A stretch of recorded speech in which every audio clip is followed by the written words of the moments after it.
Hello दोस्तों, आप सब कैसे हैं। आशा करता हूँ आप सब अवश्य ठीक ही होंगे। जैसे हमने कल पिछले टॉपिक में चर्चा किया था यूनानी शासक के आक्रमण, जैसे सिकंदर के आक्रमण के विषय में बताया था। आज हम एक अलग टॉपिक पर चर्चा करने वाले जैन धर्म के विषय में। जैन धर्म के विषय में जानने से पहले एक जिज्ञासा यह भी उठती है कि नए धर्म की आवश्यकता क्यों पड़ी। ऐसा क्या परिस्थिति उत्पन्न हो गई कि नए धर्म उत्पन्न बनने लगे, जैसे जैन धर्म, बौद्ध धर्म और कई संप्रदाय होने लगे शिव धर्म के। जैसे कि आप देखेंगे शैव संप्रदाय में कई संप्रदाय आ जाते हैं, जिसमें आपके पाशुपत संप्रदाय, कालाशोक, तरह तरह के संप्रदाय पनपने लगते हैं। लेकिन फिर नए धर्मों की जो उदय है, तो क्यों हुआ उदय नए धर्मों की। देखिए, इसमें जो एक विकल्प है, प्रश्न है, नए धर्म की आवश्यकता क्यों पड़ी। विकल्प ए है वैदिक धर्म की जटिलता, फिर बी है जाति प्रथा की जटिलता, सी है कृषि मूलक अर्थव्यवस्था का विस्तार, डी है अनुकूल राजनीतिक दशा। निम्नलिखित कथन में से कौन सा कथन सत्य है। ए बी सी, दूसरा है ए और सी, तीसरा है बी और डी, चौथा है सभी कथन सही है। तो आपको बता दें सभी कथन सही है। नए धर्म की आवश्यकता, वैदिक धर्म की जटिलता। आपको बता दें, आप पता है वैदिक धर्म जटिलता, वैदिक धर्म में वेद किस में है, संस्कृत भाषा में है। वेद किसमें, संस्कृत भाषा में है।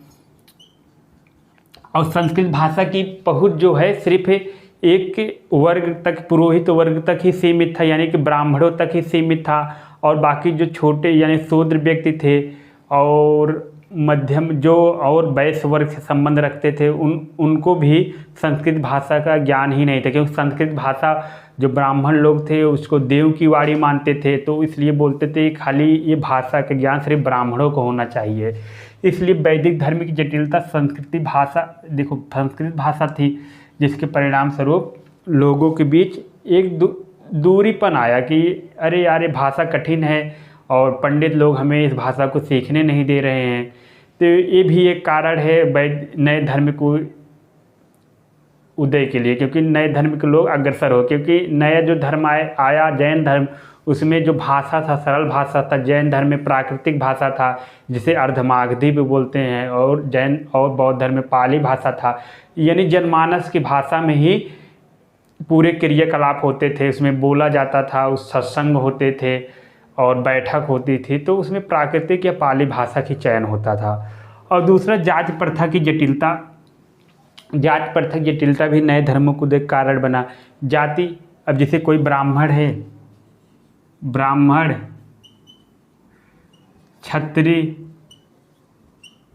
क्षत्रिय, वैश्य, शूद्र, क्या हुआ, इनको तो ज्ञान, ये तो ज्ञान अर्जित कर सकते हैं, ईश्वर की पूजा कर सकते हैं, ये भी कर सकते हैं। ये ईश्वर की पूजा नहीं कर सकते। इनको बोला गया तुम इसीलिए पैदा हुए हो शूद्र बन के, शूद्र कुल में, क्योंकि तुमको क्या करना है, इन्हीं तीनों वर्गों की सेवा करना है। तो शूद्र को लगता है यार हमारे कोई भगवान ही नहीं है, हम कहाँ जाएं, हमें भी तो मोक्ष प्राप्ति करनी है, हमें भी ईश्वर की भक्ति करनी है, हमें भी जीवन की दुखों से मुक्ति चाहिए। पंडित लोग हैं, अब वेद बढ़िया से वेद उपनिषद का अध्ययन अध्यापन कार्य संपन्न कर रहे हैं, इनके बच्चे मोक्ष के मार्ग की ओर अग्रसर हो रहे हैं, सब सारी क्रियाएं वहाँ पर हो रही थी। लेकिन शूद्र को नहीं मिल रहा था। शूद्र को लगता था यार तो बड़ी बेईमानी है, और इन्हीं तीनों को सेवा सिर्फ ही करना हमारा क्यों जन्म हुआ है। ये सब उसके मन में जिज्ञासा उठती थी। तो इसलिए शूद्र व्यक्ति क्यों अग्रसर हो गए जैन और बौद्ध धर्म की ओर, क्योंकि इसीलिए नए धर्मों को आवश्यकता पड़ी। भाई अगर तुम्हें, जैसे कि वैदिक धर्म में समस्याएं उत्पन्न, वैदिक धर्म में जाति प्रथा, वर्ण व्यवस्था थी और छुआछूत जैसे था, मानवीय व्यवहार था, इसलिए वो जैन धर्म बौद्ध अपना लिए, जहाँ जाति प्रथा चीज़ें नहीं थी, अमानवीय व्यवहार नहीं करते थे। और एक होता है कृषि मूलक अर्थव्यवस्था का विस्तार। एक कारण ये भी है नए धर्म की आवश्यकता के लिए। आपको बता दें, उत्तर वैदिक काल में लोहा आ जाता है। लोहा के आने से कृषि खूब पैदावारी होने लगती है। जब कृषि खूब उपज देने लगती है, जनसंख्या बढ़ती है, जिसके परिणाम स्वरूप लोग एक दूसरे से अपना युद्ध भी करने लगते हैं कि यार ये सीमा हमारी है, हमारी सीमा है, और इस सीमा अगर तुम हमारे अंदर सीमा के अंदर आओगे हम तुम्हें मार देंगे। तरह तरह की समस्याएं उत्पन्न होने लगती है। और क्या हुआ था, ब्राह्मण लोग जो थे वो पशुओं की बलि देते थे, लेकिन लोहे के आने के बाद क्या हुआ, कृषि की मात्रा ज़्यादा बढ़ गई। कृषि करने के लिए भाई बैल चाहिए, और उसके बाद खेती में डालने के लिए गाय का गोबर या भैंस का गोबर, जो भी गोबर खाद भी चाहिए। तो इसके लिए पशुओं की बलि की लोग अवहेलना करने लगे कि ब्राह्मणों को, देखो भाई अब पशु जो है बलि मत दो, क्योंकि वैश्य वर्ग भी चाह रहा था बलि मत दो, क्योंकि वैश्य लोग का ये फायदा था कि कृषि की उपज अगर बढ़ी है तो उनका व्यापार बढ़ा है, और व्यापार बढ़ा है तो इससे इनकी आमदनी ज़्यादा हो रही है। वैश्य लोग चाहते थे भाई ब्राह्मणों को टैक्स देने से बचे, ब्राह्मण क्षत्रिय को। तो उनका एक ही था कि भैया एक जो है कि नए धर्म को अपना दिया जाए, तरहीज दे दिया जाए, जिससे कि जो है कृषि हम टैक्स से बच जाए। ये भी है कृषि मूलक अर्थव्यवस्था का विस्तार भी, लोहा के आने से चीज़ें हुई अच्छी, पशुओं की मांग बढ़ी, भाई बलि प्रथा रोकने के लिए सब हंगामा करने लगे, बलि मत दो, हमें बैल जोतना है, खेती करना है, लोग मांग करने लगे। फिर एक अनुकूल राजनीतिक दशा, ये भी कारण है। अनुकूल राजनीतिक दशा की आप देखेंगे, जैसे कि मगहरियक वंश के शासक जो हैं बिंबिसार, अजातशत्रु, उदयन जो है जैन धर्म को प्रश्रय देते हैं। फिर साथ ही साथ चंद्रगुप्त मौर्य भी प्रश्रय देते हैं जैन धर्म को, बौद्ध धर्म को अपने यहाँ प्रश्रय क्या नाम है बिंबिसार भी देते हैं, और साथ ही साथ अशोक भी देते हैं। मौर्य धर्म के जो क्या नाम है, मौर्य वंश के जो दूसरे सम्राट हैं ये भी देते हैं। और यही सब कारण मिलकर के एक नए धर्म की आवश्यकता की जिज्ञासा पैदा करते, जिज्ञासा इच्छा पैदा करते हैं कि भाई एक नए धर्म होने, क्योंकि वैदिक धर्म जो है शोषण मूलक है। वैदिक धर्म जो है शोषण कर रहा है, सिर्फ ब्राह्मणों का ही धर्म है, बाकी ये शूद्र और वैश्य का धर्म नहीं है, क्योंकि शूद्र वैश्य को अपने आय का पैसा जो है टैक्स के माध्यम से क्षत्रियों और ब्राह्मणों को देना पड़ रहा है, जिसको चुका करके वो तभी अगर वो टैक्स देते थे तभी वो अपना रह पाते थे उस राज्य विशेष में। ये समस्याएं थी। तो इसमें A, B, C इसमें विकल्प सभी कथन सही है। और दूसरा है जैन अनुश्रुति के अनुसार जैन धर्म में कुल कितने तीर्थंकर हुए। आपको बता दें जैन धर्म में जो विकल्प A है 22 तीर्थंकर नहीं थे, न 23 थे, न 20 थे। जैन धर्म में जैन अनुश्रुति के अनुसार कुल 24 तीर्थंकर थे, 24 थे। पहले तीर्थंकर का नाम था ऋषभनाथ था, जिनको आदिनाथ भी बोलते हैं। इनका प्रतीक चिन्ह है वृषभ यानी बैल। और दूसरे हैं तीर्थंकर है, दूसरे तीर्थंकर का नाम है जो 23वें तीर्थंकर है, उनका नाम पार्श्वनाथ है। पार्श्वनाथ जो है इनका जन्म महावीर स्वामी से लगभग 250 साल पहले हुआ था। ये इक्ष्वाक वंशी राजा अश्वसेन थे, उनके पुत्र थे। काशी के एक राजा थे अश्वसेन, उन्हीं के पुत्र थे इक्ष्वाक वंशी में। और जो पार्श्वनाथ थे, पार्श्वनाथ की जो शिक्षाएं थी, उन्होंने 4 प्रकार की शिक्षाएं दी थी। बोले कि भैया सब व्यक्ति सत्य बोलें, दूसरा बोले कि सब भैया अहिंसा करें, यानी कि किसी पशु का वध न करे, प्रेम। और तीसरा सत्य अहिंसा। फिर बोले कि चोरी नहीं करना है, बोले कि अस्तेय चोरी नहीं करना है। फिर एक बोल दिए अपरिग्रह, धन का संचय नहीं करना है। ये सब बोल रहे हैं। ऋषभनाथ क्या बोल रहे हैं, कहे देखो सत्य बोलना है, अपने अनुयायी से बोल रहे हैं सत्य बोलो, अहिंसा करो, अहिंसा का पालन करो। अस्तेय मतलब चोरी नहीं करना है। आपको अपनी आजीविका चलाने के लिए किसी का 1 रुपये भी नहीं चोरी करना है। आप अपने परिश्रम से जो धन अर्जित करें उसी का आप उपयोग करिए अपनी आजीविका चलाने के लिए। और अपरिग्रह मतलब कि धन संचित नहीं करना है। धन संचित मतलब कि कबीरदास का एक दोहा है, साईं इतना दीजिए जामे कुटुंब समाए, मैं भी भूखा न रहूं साधु न भूखा जाए। यानी भगवान इतना संपत्ति दे जिससे हम भी खा सके 2 वक्त की रोटी, और हमारे घर पे कोई अतिथि आ जाता है तो उसको भी 2 वक्त की रोटी खिला सके। तो ये कहते थे कि भैया कि ऐसा होना चाहिए अपरिग्रह। और फिर ऋषभनाथ जो थे, ऋषभनाथ जो है ऐसे थे गुरु थे किनका पार्श्वनाथ। हाँ, पार्श्वनाथ ऐसे वो थे जिन्होंने अपने इसी यानी धर्म में, इनका भी ये धर्म यानी जैन धर्म ही है। जैन धर्म में ऐसे थे कि स्त्रियों को भी शामिल किया, जैसे कि स्त्री भी इनके संघ में शामिल थे। पुष्पचूला का उल्लेख मिलता है, जो भिक्षुणी संघ की अध्यक्ष थी। भिक्षुणी संघ की अध्यक्ष पुष्पचूला का उल्लेख मिलता है कि जैसे कि क्या हुआ था कि भिक्षुणियम जैसे क्या होता है, जैसे पुरुष लोग जी होते थे जैन धर्म में जाते थे, लेकिन पार्श्वनाथ बोले कि नहीं भैया, महिला को भी मोक्ष का अधिकार है, वो भी कैवल्य प्राप्त कर सकते हैं, क्यों वो कैवल्य नहीं प्राप्त कर सकते, उनके अंदर क्या कमी है। तो इसी के लिए पुष्पचूला का उल्लेख मिलता है, इनको शामिल किया गया। ये भिक्षुणी संघ की अध्यक्ष थी, कर्ता धर्ता थी। और जो पार्श्वनाथ जो थे, इनकी एक विशेषता ये भी थी, ये इन्होंने जो निर्वाण प्राप्ति की थी इस संवेदी पर्वत पर प्राप्त किए थे। झारखंड का गिरिडीह जिला है, झारखंड के जो गिरिडीह जिला है, गिरिडीह जिले में संवेदी पर्वत पर निर्वाण की प्राप्ति किए थे। इनको ज्ञान की प्राप्ति हो गई थी, आसपास उनके पीछे लाइट वगैरह जलने लगेगी, इनको ज्ञान प्राप्ति हो गई। तो पार्श्वनाथ थे। फिर ये जो मोक्ष तीर्थंकर हुए 24वें, पार्श्वनाथ जो हैं 23वें तीर्थंकर थे। इनका जो प्रतीक चिन्ह था सांप था, सर्प था। आप कभी देखेंगे पार्श्वनाथ की तस्वीर देखेंगे, उनके जो चित्र बना हुआ है आसपास ऐसे सांपों का घेरा बना हुआ है, जैसे कि विष्णु भगवान के यहाँ सांपों का संयम लेटे रहते, वैसे ही इनके यहाँ भी इनकी मूर्ति के पास सांपों का एगो बना रहता है, आराम से बैठे हुए हैं ध्यान की मुद्रा में। पार्श्वनाथ इनकी सर्प है।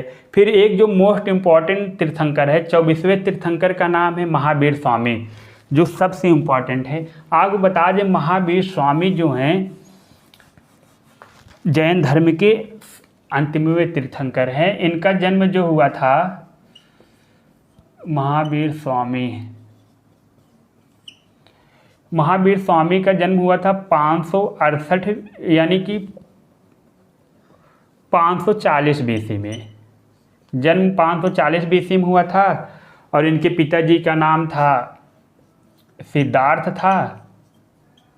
सिद्धार्थ जो इनके पिताजी थे, ये कुंडाग्राम के याग्रित कुल के एक नेता थे, यानी कि राजा थे। याग्रित कुल के, जो आपको हमने बताया था वैशाली में 8 संघ थे।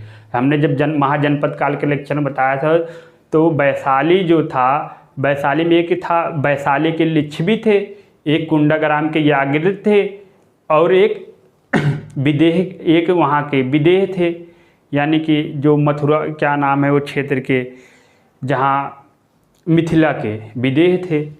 तो जो पिता सिद्धार्थ थे, ये क्या थे, ज्ञात्रिक कुल के नेता थे। इनकी मम्मी का नाम था महावीर की माता का नाम था त्रिशला। ये लिच्छवी के जो राजा चेतक थे उनकी बहन थी, सिस्टर थी, प्रिय बहन थी, बहुत प्रेम करता था चेतक अपनी बहन से। तो महावीर की मम्मी का नाम और महावीर की पत्नी का नाम है यशोदा था इनकी पत्नी का नाम। और इनके महावीर की बच्ची का नाम, यानी कि लड़की का नाम, यानी कि बेटी का नाम था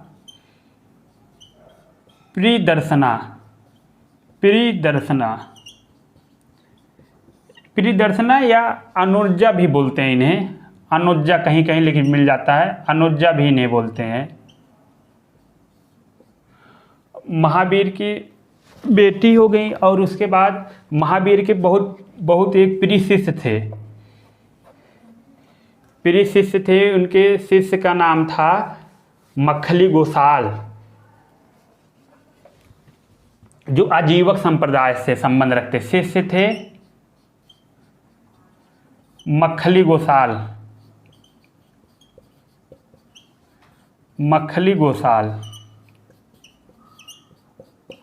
ये आजीवक संप्रदाय के थे। कहा जाता है महावीर के साथ ही गए थे वन में तपस्या करने के लिए, साथ ही ज्ञान प्राप्त करने के लिए।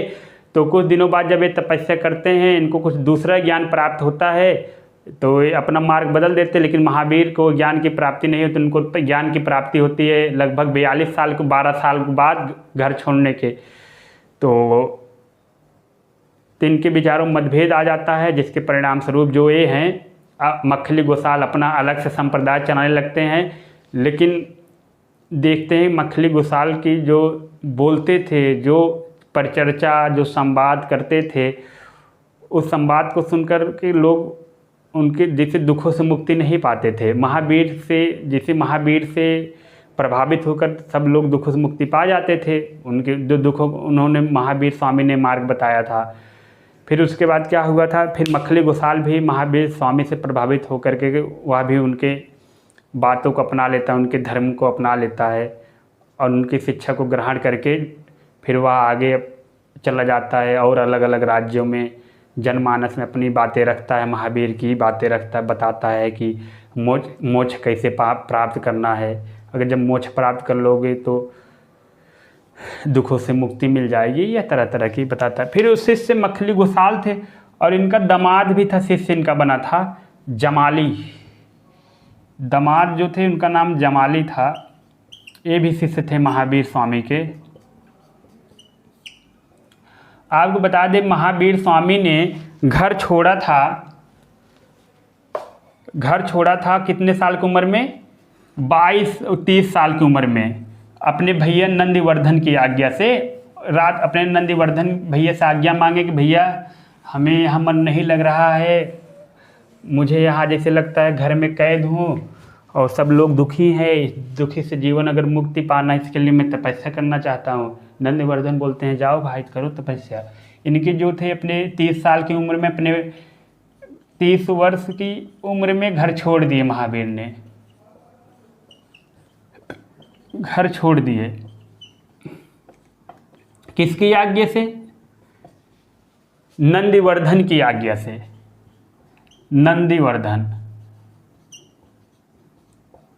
नंदीवर्धन अपने भाई के बड़े भैया रहते हैं, उनकी आज्ञा मांगते हैं भैया हम जा रहे हैं जंगल में तपस्या करने। भैया बोलते हैं जाओ तपस्या करो। फिर उसके बाद फिर 30 साल में घर छोड़ के आते हैं। 42 साल की उम्र में इनको ज्ञान कैवल्य की प्राप्ति होती है। कैवल्य यानी मोक्ष की प्राप्ति होती है, ज्ञान की प्राप्ति होती है, महावीर के ज्ञान प्राप्ति। इनको पता चल गया कि जीवन में जो दुख है, जो समस्याएं हैं, अहंकार है, राग द्वेष की भावना है, उसका कारण क्या है, उन सब का निदान क्या, महावीर स्वामी को पता चल गया। तो महावीर स्वामी बोलते हैं कि भैया सब का कारण यही कर्म है, तुम्हारे जो पूर्व जन्म के कर्म है यही तुम फल भोग रहे हो इस समय वर्तमान में, इसलिए अच्छे कर्म करो। इसलिए इनको कैवल्य की इनको प्राप्ति हो जाती है। कहाँ प्राप्ति होती है, जृंभिक ग्राम में। जृंभिक ग्राम कहाँ है, ऋजुपालिका नदी के तट पर। ऋजुपालिका नदी के तट पर साल वृक्ष के नीचे इनको ज्ञान की प्राप्ति हुई थी। साल वृक्ष के नीचे महावीर स्वामी को साल वृक्ष के नीचे 42 साल की उम्र में, यानी कि 30 साल में घर छोड़े थे, यानी 12 साल तपस्या करने के बाद इनको जृंभिक गांव में ज्ञान की प्राप्ति हो गई कि चलो यार हमें ज्ञान प्राप्ति हो गई, अब हम महावीर बन गए। तब जब ये ज्ञान की प्राप्ति हो गए तब इनको लोग क्या क्या उपाधि दिए, इनको बोले भाई ये तो केवलिन है, केवलिन बोले, अरहत बोले और निग्रंथ बोले।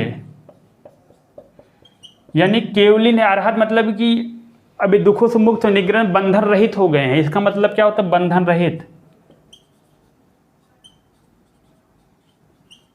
बंधन रहित। भैया ज्ञान प्राप्ति कर लिए। महावीर ने क्या किया था, तो अपनी शिक्षा की, इनको क्या ज्ञान की प्राप्ति हुई, फिर इन्होंने जो पार्श्वनाथ की 4 शिक्षाएं थी, पार्श्वनाथ ने क्या 4 शिक्षाएं दी थी, सत्य, अहिंसा, ब्रह्मचर्य,